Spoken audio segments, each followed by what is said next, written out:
Here's something that people need to understand about my childhood. When doctors understand this, they'll understand why all my medical records are full of shit. I'll give you some examples that have nothing to do with the medical records, but you can see how my father and mother really used me as a lightning rod and then just continued to drill in lightning. Just kept on. But it doesn't matter if my mother's drinking in the basement, doesn't matter if I'm bumping into stuff or I jumped into the pool. My mother's going to come up with some bullshit no matter what. What's even worse is when other people lie, I can say, no, they're full of shit lying. And I still get blamed for their bullshit, even when it's clearly full of shit bullshit. I'm still a much easier target. So, this doesn't matter to me at all. It's just kid stuff. But when I was about 5 years old, and this is before I was adopted, there was me and two other foster children. Now, before I continue with this story, keep in mind that this continued all the way through my life. No matter if it was my nephew trying to purposely blame me for talking when I'm not, or I am talking when I shouldn't be, it doesn't matter, I'm getting blamed. If somebody else wants to blame me for something, I have to take the blame. It doesn't matter how many times I try to prove myself. It doesn't matter how many videos or pictures or evidence, or even if I try to explain that it's very obvious that that person is lying, I get yelled at before I get a chance to explain. Well, from some of these recordings, if you go through all of them, you can understand why that is. You know, I win a swimming medal, and I'm a liar and a thief, and it must be somebody else's.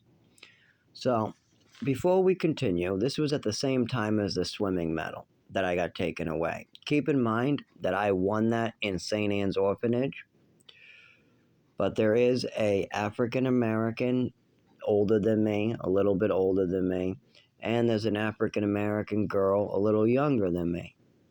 One day we're left unattended for many hours, and we start talking about a pocket knife. Now, I believe it was Corey who brought it to my attention, or you can say the African American kid, or C, or Court, or whatever, but that all will get confusing. So we're going to say C boy and C girl. How's that? C boy and me and C girl all went into a bedroom, found a corner of the carpet. First, Corey had the knife and was supposed to cut the carpet a little chunk out. Then he passed it to me and told me I need to do it. And then I got intimidated. I said, I'll do it. No, I'm not a wuss. And I cut out a little corner. At this point, everything goes away. And then C girl is smart. She goes, what are you going to do with the piece of square corner? And me and C boy look at each other like, oh shit, what are we going to do with the evidence? Oh, they can see this. Oh, wait, we didn't think this through, did we? They're going to see a big square missing from the carpet. Well, anyways, then me and C boy start arguing. Well, you did it. No, it was your idea. Well, no, you're the one who did it. Yeah, but you passed it to me. No, you passed it to me. Anyways, everything gets put away. We forget about it. At this point, about a day, maybe a couple hours go by. Not much time since the time we do it. My mother and father come in, and they start questioning all of us. Now, I'm guessing C girl says, it was them, something like that. C boy says, it was me, it was Zach. Me, I say, no, it was C boy, because it was his idea. But we don't go into details. We don't have the vocabulary to fully explain the whole situation. Well, I end up crying, and then I end up taking the full blame for the situation. And I did do something wrong, and I deserve to be punished. I deserve to be put in a room in a timeout. I cut a piece of carpet away. That's not good. Why did I do it? Because I was intimidated, and we had a group idea here. You got C boy who's older than me. You got C girl who's younger than me, and this idea is being passed around, and it's not like it's any one person who's coming up with this. I didn't think of that. I like the shiny knife. That's the comment I had. Oh, that is a cool. I like that knife. I do like that one. That's my comment. I like anything heavy. I'm a big grounder. It works with any real thing, even those fidget spinners. Like the heavy ones that click. You can, or like a lighter that clicks. If I just hold those, the weight causes a thing, a special therapeutic where you feel very calm.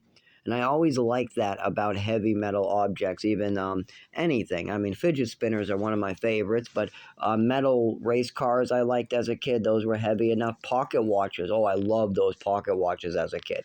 I used to get one for Christmas, sent to me in the program, and then somebody used to steal it every year.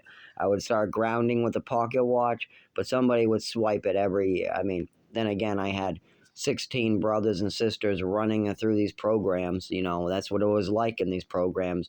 You live with somebody 5 days a week for years on end. You get to know them pretty well. The only problem is lots of these kids came from the orphanage I came from.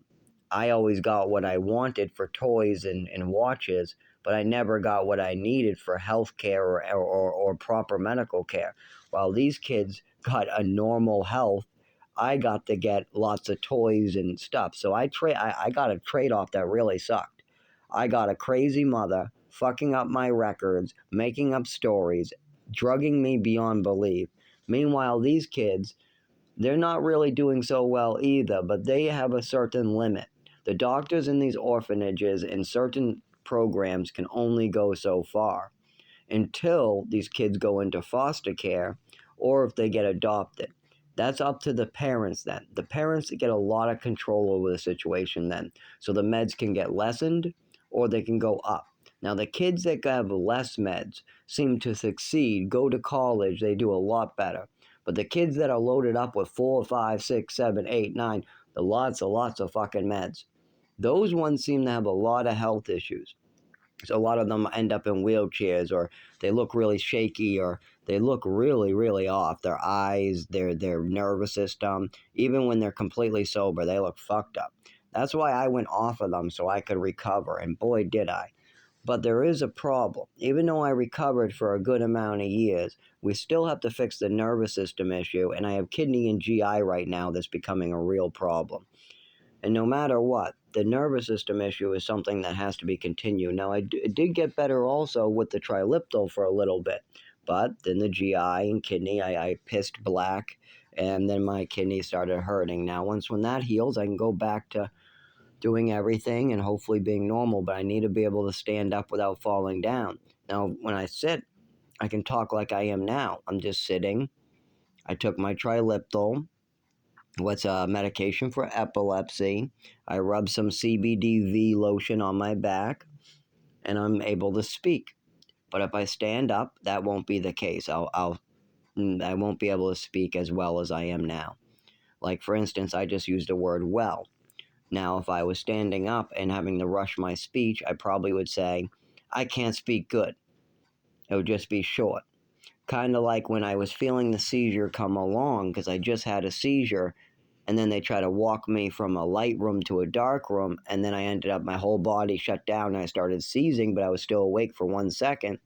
I wasn't able to tell the officers, hey, leave me alone, leave the cuffs on, let me seize for 1 second on the ground, bloody. I'll go in and out of consciousness, but it's better than anything else. No. Instead, they start grabbing each one of my limbs. You got one officer on my left limb, and I'm cuffed too. I'm cuffed, so they're literally pulling me, pulling on these cuffs while I'm cuffed. They're pulling on each arm. I got an officer on each arm, each leg, pulling on me, and all I can say is, I love you, please stop hurting me. I love you, please stop hurting me. And then I go unconscious, and I'm guessing I have a full body seize. I'm not quite sure what happens. I just wake up bloody as fuck in the hospital. And honestly, that wasn't handled properly. But no matter how many times this happens, until I have it documented, the 25 years of bullshit, nobody's ever written down what's going on with me. When I shook and fell in New Mexico, nobody cared. They carried me inside, laid me onto the floor or couch for a while, and let me warmed up. That's it. When I had food poisoning in New Mexico, they put me in a bed for 7 days to puke and just told me to keep the fluids down, but it didn't work, so they just kept on bringing apple juice. Then I would vomit the apple juice, more apple juice, vomit apple juice for 7 days straight for severe food poisoning. I'm not talking about food poisoning where you vomit for 24 hours. I'm talking about a week. We're talking 7 days in a row. And it just happened that my father did get a visit about the same time I caught food poisoning, but they came right at the end on like 9 days. So for 7 days, I was in severe condition. On the ninth day, after I'm able to walk around a little bit, then I get a visit. And they give me like some ginger ale or a Coke that has no bubbles or something. This is ridiculous. I should have been brought to the emergency room. That type of food poisoning, I mean, they fed us rotten meat and rotten eggs. We had rotten breakfast, which we started puking. Then they tried to give us some rotten burger meat on top of that for lunch because there was rotten burgers for lunch. Now we already were getting sick at this point. During breakfast, the milk was chunky. Half of us refused to drink it. Half of us got punished. Now, during lunchtime, now there's a big issue. Now everybody's refusing, but the younger kids, we're told we're going to get strangled and thrown across the room if we don't eat. So we try to eat some of the burger, but we only nibble. We can't eat it. The milk is rotten again. It's sour. It's chunky. We can't do it. And half of us are puking already. Me, I don't start puking until the next day severely, but I do get an upset stomach and I don't eat supper. They strangle me and I end up getting thrown on this little strangle couch they have outside. They have a couch outside of the eating area. If you didn't eat your meal, they would throw you on the couch, take your arms, stick them around your own neck, and pull until you turn blue. Then right when you turn blue and you pass out, they would throw you onto the floor, let you catch your breath, and then grab you again and start choking you again. Now, this is only one staff member that liked to do it around the neck.